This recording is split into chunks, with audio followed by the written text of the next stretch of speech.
કેમ છો બધા મજામાં ને? ગુજરાતી ઘરેલું રસોઈમાં તમારું સ્વાગત છે. આજે આપણે બનાવીશું આખા વર્ષ માટે સ્ટોર કરી શકાય એવું ગોર કેરીનો અથાણું. જો તમે પહેલીવાર અથાણું બનાવતા હોય તો મારે આ રીતથી બનાવશો તો તમારો અથાણું પણ સ્વાદિષ્ટ બનશે અને આખો વર્ષ માટે અથાણાનો લાલ કલર અને સ્વાદ જળવાઈ રહેશે. તો ચાલો મારી પરફેક્ટ રીત અને માપથી ગોર કેરીનું અથાણું બનાવવાનું ચાલુ કરીએ. તો અહીંયા મેં 2 કિલો રાજાપુરી કેરી લીધી છે. કેરીને મેં ચોખ્ખા પાણીથી ધોઈને સાફ કરી લીધી હતી. હવે આપણે ચપ્પાની મદદથી કેરીની છાલ ઉતારી લઈશું. અથાણા માટે રાજાપુરી કેરી લેવાની. રાજાપુરી કેરીનું અથાણું સરસ બને છે. ઘણા લોકો દેશી કેરીનું અથાણું પણ બનાવે છે, પણ રાજાપુરી કેરીનું અથાણું ખૂબ સરસ બને છે. તમે પણ આવી રીતે કેરીની છાલ કાઢી લેવાની.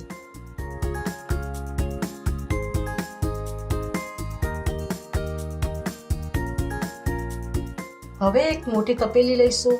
તપેલીમાં કેરીના આવી રીતે કટકા કરી લઈશું.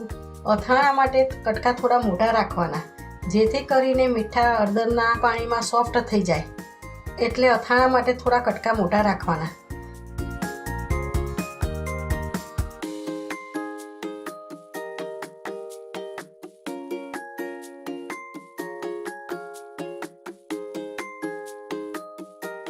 તો બધી કેરીઓના આવા કટકા કરી લીધા છે. તો હવે તેમાં 3 ચમચી મીઠું નાખીશું.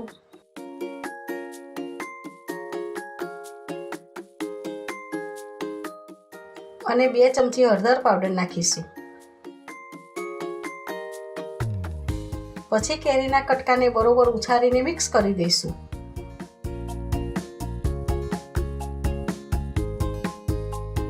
પછી ઢાંકણ ઢાંકીને 1 દિવસ માટે મૂકી રાખીશું, જેથી કરીને હળદર મીઠું સરસ રીતે ભરી જાય. 1 દિવસ થઈ ગયો છે. હવે આપણે ઢાંકણ ખોલીને જોઈ લઈએ તો કેરીના કટકા સરસ સોફ્ટ થઈ ગયા છે અને હળદર મીઠું પણ સરસ રીતે ઓગળીને પાણી થઈ ગયું છે. હવે એક કાણાવાળું બાઉલ લઈશું. તેમાં કેરીના કટકા નાખી દઈશું એટલે મીઠા હળદરનું પાણી કાઢી લઈશું. પછી ચમચાની મદદથી હલાવી દઈશું તો બધું પાણી નીકળી જશે.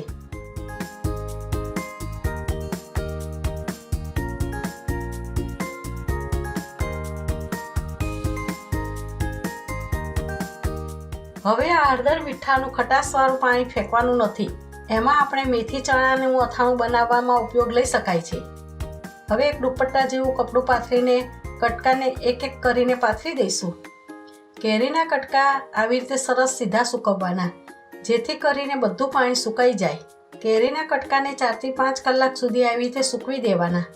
કેરીના કટકાને પંખા નીચે કે તડકામાં સૂકવવાના નથી. તેને રૂમ ટેમ્પરેચર ઉપર જ 4 થી 5 કલાક માટે સૂકવવાના છે. તો જુઓ, આવી રીતે બધા કટકા સૂકવી દેવાના. 4 થી 5 કલાક પછી કેરીના કટકા સુકાઈ ગયા છે. હવે એમાં પાણીનો ભાગ પણ જરાય રહ્યો નથી અને સરસ સુકાઈ ગયા છે. તો હવે આપણે અથાણા માટે મસાલો તૈયાર કરીશું. તો અહીંયા મેં 1 વાટકી એટલે કે 100 ગ્રામ જેટલા રાઈના કુરિયા, 50 ગ્રામ મેથીના કુરિયા, 50 ગ્રામ ધાણાના કુરિયા, 2 ચમચી વરિયાળી અને 10 થી 15 કારા મરી લીધા છે. 5 નંગ જેટલા તજના ટુકડા, 7 નંગ જેટલા લવિંગ અને 1.5 કિલો જેટલો દેશી ગોળ લીધો છે.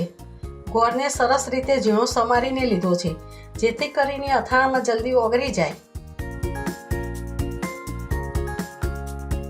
પછી એક મોટા બાઉલમાં રાઈના કુરિયા પાથરી દઈશું. પછી મેથીના કુરિયા, પછી ધાણાના કુરિયા, વરિયાળી અને થોડી હિંગ, આ બધું આવી રીતે બાઉલમાં પાથરી દેવાનું.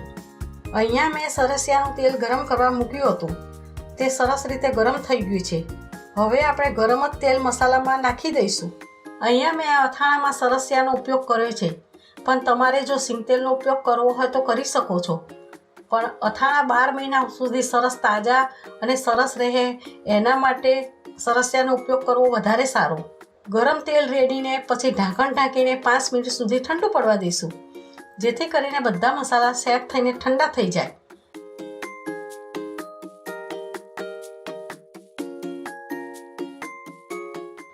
પછી તેમાં 200 ગ્રામ જેટલું કાશ્મીરી મરચું નાખીશું.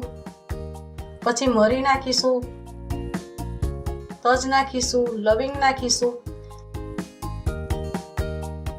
પછી ઝીણો સમારેલો ગોળ નાખીને હાથેથી બધા મસાલાને મિક્સ કરી દઈશું. અથાણામાં મેં કાશ્મીરી મરચું નાખ્યું છે. તમારે અડધું દેશી તીખું મરચું ને અડધું કાશ્મીરી મરચું પણ નાખી શકો છો. તમે જેવું તીખું ખાતા હોય તે રીતે મરચાંનો ઉપયોગ કરી શકો છો.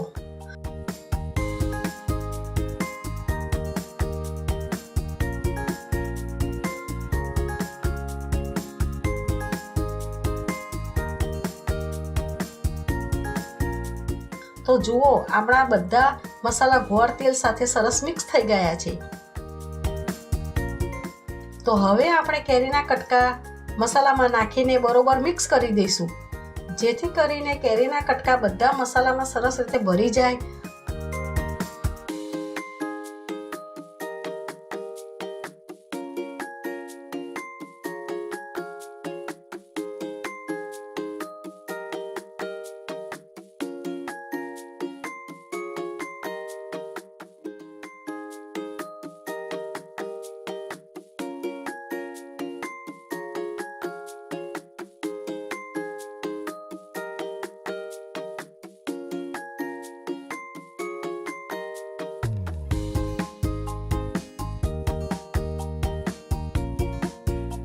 હવે એક મોટી તપેલી લઈશું, તેમાં મિક્સ કરેલા બધા કેરીના કટકા તપેલીમાં નાખી દઈશું.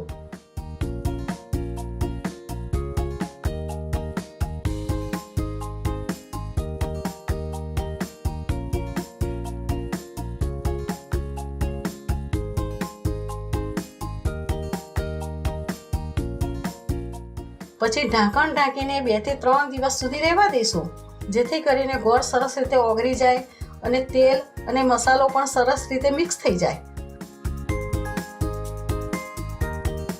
3 દિવસ પછી આપણું ઢાંકણ ખોલીને જોઈએ તો જુઓ, ગોળ ઓગળી ગયો છે, તેલ પણ સરસ ઉપર તરી આવ્યું છે. તો હવે આપણે ચમચાની મદદથી હલાવી દઈશું. તો જુઓ, આપણું ગોળ કેરીનું લાલ ચટાકેદાર અથાણું બનીને રેડી થઈ ગયું છે. હવે એક કાચની બરણી લઈશું, પછી ચમચાની મદદથી બધું અથાણું બરણીમાં ભરી લઈશું. કાચની બરણી ના હોય તો ચિનાઈ માટીની બરણીમાં પણ અથાણું ભરી શકાય છે. કાચની બરણી અને ચિનાઈ માટીની બરણીમાં અથાણા આખું વરસ બહુ સરસ રહે છે. પ્લાસ્ટિકની બરણીનો ઉપયોગ અથાણા માટે કરવાનો નહીં. હવે આ બધું અથાણું બરણીમાં ભરાઈ ગયું છે. હવે બરણીને ઢાંકણ ઢાંકી દઈશું. આ અથાણાને ફ્રીજમાં મૂકવાનું નથી, આને બહાર જ રાખવાનું છે. આ ગોળ કેરીનું અથાણું 1 વર્ષ સુધી તાજું અને લાલ ચટકેદાર જ રહેશે અને ખાવામાં ખૂબ સોફ્ટ રહેશે. આ ગોળ કેરીનું અથાણું તમે કાલથી પણ સર્વ કરી શકો છો. જો તમે પણ મારી આ રીતથી અથાણું ઘરે બનાવશો તો તમારું અથાણું પણ આખું વર્ષ લાલ ચટકેદાર અને તાજું રહેશે અને ખાવામાં તો ખૂબ ટેસ્ટી લાગશે. તમને મારી આ રેસીપી ગમી હોય તો મારા વિડીયોને લાઈક કરજો અને મારી ચેનલને સબસ્ક્રાઈબ કરજો. જય શ્રી કૃષ્ણ.